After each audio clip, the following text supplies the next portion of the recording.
Inspection and surface preparation are critical when installing your new Riverstone quartz countertop. These steps will also help in making your installation go smoothly and ensure more time for you to enjoy your new countertop. Visually inspect your countertops to ensure that each piece is the correct size and is ready to install. The day prior to installation, the tops should be brought into the room they are going to be installed in.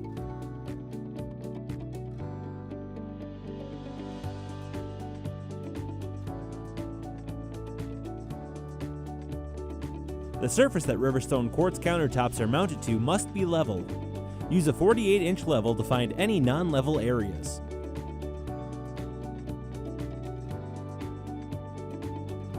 If you have a break in your cabinets, install additional support.